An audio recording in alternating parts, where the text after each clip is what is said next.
Didik TV KPM. Baik, untuk slot sukses SPM 2022 pada hari ini untuk mata pelajaran menservis peralatan penyejukan dan penyaman udara tingkatan 5 atau topiknya penyaman udara jenis tingkap.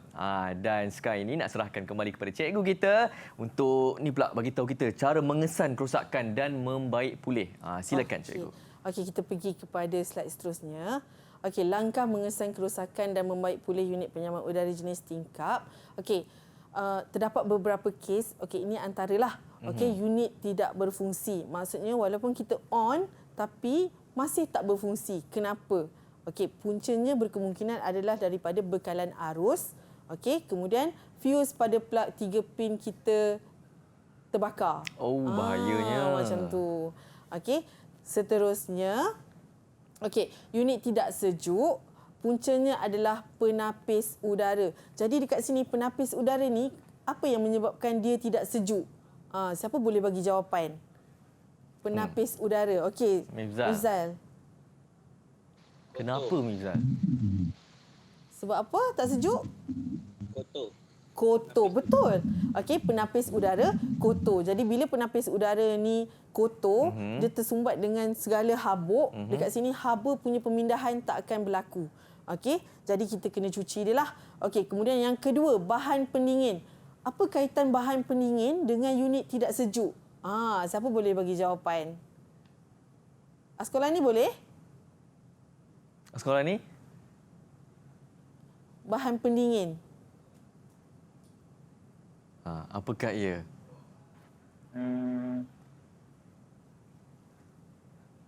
Tahu tak? Bahan pendingin.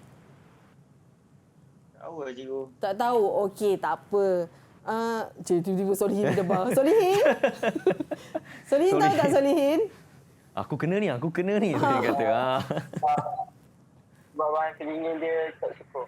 Tak cukup, betul. Tak cukup. Ada lagi tak? Sebab Kotor bahan pendingin. Okey, saya bagilah terus. Saja je Solihin tu tahu. Okey, bahan pendingin ni satu betul lah macam Solihin cakap kan. Tak cukup. Lepas tu yang kedua berlakunya kebocoran pada tiub kuprum. Jadi bila berlaku kebocoran memang tidak akan sejuk. Okey, seterusnya adalah gegelung pemeluap dan penyejat pun sama. Apa kaitan dia tak sejuk? Siapa boleh bagi jawapan? Kenapa tak sejuk? Gelung pemeluap dan penyejat. Tengok muka siapa yang yakin. Mifzal macam yakin je. Mifzal. Ke tengah berfikir apa jawapan dia? sebab dia kotor. Betul. Sebab kotor. Okey, jadi pemeluap dengan penyejat pun sama juga. Sampai satu masa mereka akan kotor dan kita kena cuci. Kalau kita tak cuci, haba yang nak disingkirkan tadi pun tak akan dapat. Okey, kita terus. Seterusnya adalah kipas tidak berfungsi. Okey, puncanya adalah pemuat motor kipas dan juga motor kipas rosak. Okey, dan akhir sekali adalah pemampat tidak beroperasi. Macam saya kata tadi, kalau pemampat tak beroperasi, macam mana Din? Pemampat tak beroperasi? Din ni saja je tahu. Pemampat tak berfungsi. Saya kata pemampat macam jantung kan. Kalau jantung kita tak berfungsi, tak bergerak je. Tak bergerak. Jadi macam mana hidup tak? Tak boleh hidup. Tak boleh hidup. Jadi dekat sini kalau pemampat tidak beroperasi, yang pertama adalah pemuat motor pemampat itu sendiri. Okey, kemudian beban lampau, pemampat itu sendiri dan juga laras suhu. Okey, kita terus? Boleh cikgu. Okey, seterusnya contoh soalan. Okey, Rajah menunjukkan kerja menguji fuse cartridge yang terdapat pada plug 3 pin penyaman udara unit tingkap. Okey, plug semua tahu kan? Okey, dalam dia ada fuse cartridge. Okey, dekat sini A, B, C, D dan E adalah penyataan langkah kerja menguji fuse. Susun langkah kerja pengujian tersebut mengikut urutan yang betul dengan menulis A sehingga E pada ruang jawapan. Okey, jadi dekat sini ada penyataan kerja. Okey, yang pertama, sentuhkan prop merah dan prop hitam serta laraskan jarum penunjuk pada kedudukan 0 ohm. B, setkan suis pilihan pada ohm. C, perhatikan jarum dan rekodkan bacaan. Nampak bayangan tak? Okey. Lepas tu, sentuhkan prop merah dan hitam pada hujung fuse cartridge. Dan akhir sekali adalah laraskan jarum pada kedudukan infinity. Jadi dekat sini, langkah yang pertama, jawapan. Siapa boleh bagi? Boleh jawab? Okey, Askolani. Laraskan jarum pada kedudukan infinity. Okey, betul. Laraskan jarum pada kedudukan infinity. Jadi jawapan dia adalah apa, Asko? Jawapan dia? E, cikgu. E. Okey, E. Lepas kita dah laraskan jarum pada kedudukan infinity, lepas tu kita kena buat apa? Siapa boleh bagi jawapan? Saya petiklah nama. Lambatlah. Solihin. Boleh tak Solihin? Solihin cepat langkah 2. Setkan switch pilihan pada ohm. Okey, setkan switch pilihan pada ohm. Jadi jawapan dia apa? Apa dia? Pada B. Jawapannya adalah okey, Jawapannya B. Betul. Okey. Okey. C. Lepas kita dah laraskan switch pilihan. Lepas tu? Mizal. Apa Mizal? Mifzal cepat. Jawapannya A, cikgu. Jawapannya A. Sentuhkan prop merah dan prop hitam serta laraskan jarum penunjuk pada kedudukan kosong ohm. Okey, jawapan dia betul. A. Wah, Okey. okey. Dekat sini saya nak ingatkan balik semula murid-murid. Okey, kalau sentuhkan prop merah dan prop hitam serta laraskan jarum penunjuk pada kedudukan kosong ohm, sebenarnya ada satu lagi ayat yang bersamaan maksud. Lakukan pelarasan sifar. Okey. Okey. So kalau ada 2 ayat, murid jangan kelirulah. Okey. Okey, seterusnya langkah yang keempat. Askolani boleh? Langkah yang Boleh, keempat. Jawapan dia D. Jawapannya adalah D. Okey, betul. Sentuhkan prop merah dan hitam pada hujung fuse cartridge dan akhir sekali teruslah Askolani bagi jawapan. C. Okey, Perhatikan C. jarum dan rekodkan bacaan. Betul. Okey, perhatikan jarum dan rekodkan bacaan. Okey, dekat sini murid terus boleh dapat 5 markah. Din. Ya, cikgu. Okey. Din, kalau lah tiba-tiba kan murid-murid kita ni dia jawab A ni dia tulis 1, B ni dia tulis 2. Murid-murid ni tak boleh sebab tak mengikut arahan. Arahan suruh tulis A, B, C, D dan E. Jadi murid jangan salah tulis jawapan. Okey? Okey. Tapi cikgu saya ada soalan. Kalau dia tulis A kecil, B kecil. A kecil, B kecil masih boleh diterima. Okey, sebab masih A, B, C, D. Betul, Okey. sama maksudnya. Baik, Okey, cikgu. boleh kita teruskan? Sila, cikgu. Seterusnya, Rajah menunjukkan unit luar penyaman udara tingkap yang tidak menghasilkan udara sejuk. Okey, apabila dihidupkan. Okey. Setelah diperiksa, terdapat beberapa kesan minyak pada sambungan pemaipan unit pemeluap itu. Ada kesan minyak. Okey. Jadi dekat sini, berdasarkan situasi dan rajah, huraikan langkah kerja mengesan masalah kerosakan itu. Jadi kita nak kena kesan masalah apa tu? Boleh siapa-siapa menjawab? Solihin, cikgu. Sebab dia nampak bersahaja. Solihin memang mempunyai ketenangan. Sebab bocor. Sebab bocor. Jadi kita kena lakukan ujian ke?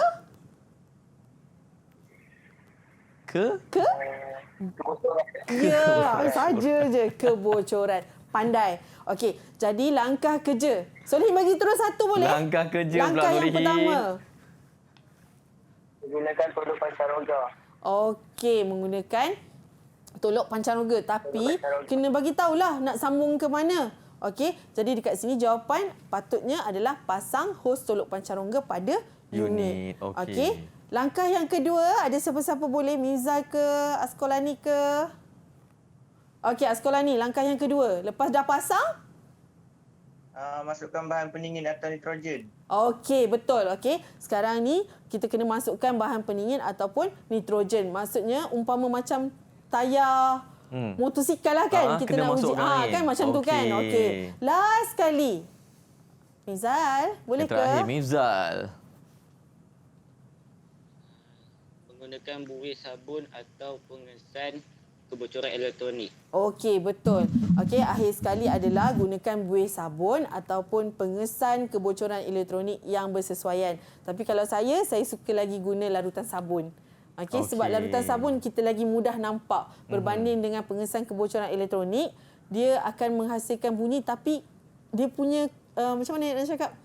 Kawasan kebocoran tu kalau terlampau kecil sangat susah untuk dikesan. Susah nak dikenal pasti, cikgu. Betul. Okey. Kita pergi soalan seterusnya. Silakan. Okey, nyatakan 2 langkah keselamatan semasa kerja baik pulih itu dijalankan. 2 markah. Jadi bila 2 markah, agak-agak Din, ada berapa fakta yang perlu diberikan? 2. Pandai. Okey. Mudah. Apa dia murid-murid? Okey, terus bagi jawapan. Siapa nak bagi jawapan? Askolani ni dengan... okey, Askolani. Okey, boleh. Letakkan penghadang supaya api tidak terkena komponen lain. Sebab apa kita nak letak penghadang? Sebab Untuk keselamatan diri lah. untuk keselamatan diri dengan keselamatan komponen-komponen yang ada dekat kawasan sekitar dia. Okey. Betul lah jawapan dia. Letakkan penghadang supaya api tidak terkena komponen lain. Bila bocor, kita kena lakukan balik mula proses seal forcing. Okey. So, seal forcing ni sebenarnya dia memerlukan kerja kimpalan lah. Kimpalan gas. Okey. Jadi dekat sini, kita kena gosokkan. Tiba-tiba bagi jawapan lain pula kan. Okey. Tapi kiranya kita kena supaya api tu tidak terkena komponen lain. Jadi kita kena letakkan penghadang. Okey. Seterusnya, jawapan yang kedua, ada siapa-siapa boleh bagi jawapan? Solihin cikgu. Dia macam santai. Itulah Solihin ni. Geram pula rasanya. Santai betul. Keluarkan injap servis sebelum melakukan seal forcing. Apa dia? Keluarkan injap servis sebelum melakukan seal forcing. Okey, betul. Okey, keluarkan injap servis sebelum melakukan seal forcing. Sebenarnya, okey, saya tunjuk sikit ya. Dekat sini, yang ini, bahagian injap ni, dia umpama macam tayar basikal tu. Dia ada injap dia. Dekat injap tu, dia ada satu getah yang nipis. Jadi, Din bayangkan bila terkena api, apa akan terjadi? Bocor. Habislah terbakar. Terus kan. Terbakar. Okey. Jadi, kita kena keluarkan sebelum kerja kimpalan tersebut. Okey, huraikan langkah kerja baik pulih unit pemeluap penyaman udara itu. Okey, yang ini boleh seorang bagi jawapan semua ke macam mana, Din? Kita tanya cikgu murid-murid kita. Mifzal, boleh ke Mifzal? Mifzal okey? Cikgu dah tanya Mifzal dah tu. 5 markah Mifzal. 5 markah. 5 markah. Jadi 5 markah kena ada 5 fakta. Dah berpeluh-peluh dah Mifzal. Okey Mifzal, yang pertama. Bagi yang pertama je lah Mifzal ni. Sampai. Satu je. Keluarkan semua gas bahan pendingin atau nitrogen. Tak dengar? Keluarkan gas, cikgu dia Saya kata. ke yang pegang. Keluarkan gas. Okey, keluarkan semua gas, Dan bahan pendingin ataupun nitrogen. nitrogen. Okey, sebab kita nak lakukan kerja kimpalan tadi kan. Jadi bila ada bahan pendingin dekat bahagian dalam unit, cuba bayangkan satu nak tolak keluar, satu lagi kita nak tolak ke dalam. Benda tu akan mendatangkan bahaya. Dia boleh meletup kan, cikgu? Betul. Jadi kita kena, bukanlah meletup, kiranya akan bagi kesan lah sebenarnya. Okey, seterusnya yang kedua, Solihin yang santai. Solihin tegak sikit Solihin. Barulah nampak macho. Gitu. Dengan menggunakan kertas las, gosok bahagian yang bocor. Tak dengar Solihin sekali lagi? Dengan menggunakan kertas las, gosok bahagian yang bocor. Okey, betul. Okey, dengan menggunakan kertas las, gosok bahagian yang bocor. Sebabnya kawasan yang bocor tadi ada terdapat kesan minyak kan. Jadi kita gunakan kertas las untuk cuci bahagian yang kotor tadi. Okey. Seterusnya yang ketiga. Okey. Siapa lagi? Siapa tak jawab lagi? Okey, Mifzal. Mifzal nak cuba lagi cikgu. Okey, Mifzal yang ketiga. Lepas kita dah gosokkan dengan kertas las, Panaskan paipan kuprum. okey, panaskan pemaipan tube kuprum tadi. Okey, betul. Okey, kemudian yang keempat, lepas kita dah panaskan.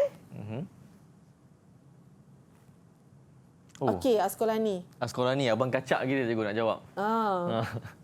Letak melitupi kawasan yang bocor. Letakkan Road seal force. Road seal force. Melitupi kawasan yang bocor. Betul, okey. Letakkan road seal force sehingga melitupi kawasan yang bocor. Jadi dekat situ tadi yang bocor tadi kita tutup dengan road seal force yang telah dipanaskan. Okey, seterusnya last kali. Siapa nak bagi jawapan? Solihin. Okey. Lakukan ujian kebocoran. Okey, seterusnya lakukan ujian kebocoran. Okey, jadi dekat sini ini adalah antara skema jawapan lah. Kiranya kalau 5 markah, 5 fakta. Murid kena ingat yang tu. Okey, jadi murid-murid hari ini dapat 5 markah cikgu untuk sains C ni. Boleh dapat markah penuh. Wah, syabas ucapkan kepada 3 orang murid yang menyertai kita. Itu dia tadi, mengesan kerosakan dan membaik pulih. Kita berhenti rehat dulu, terus menonton Didik TV KPM. Didik TV KPM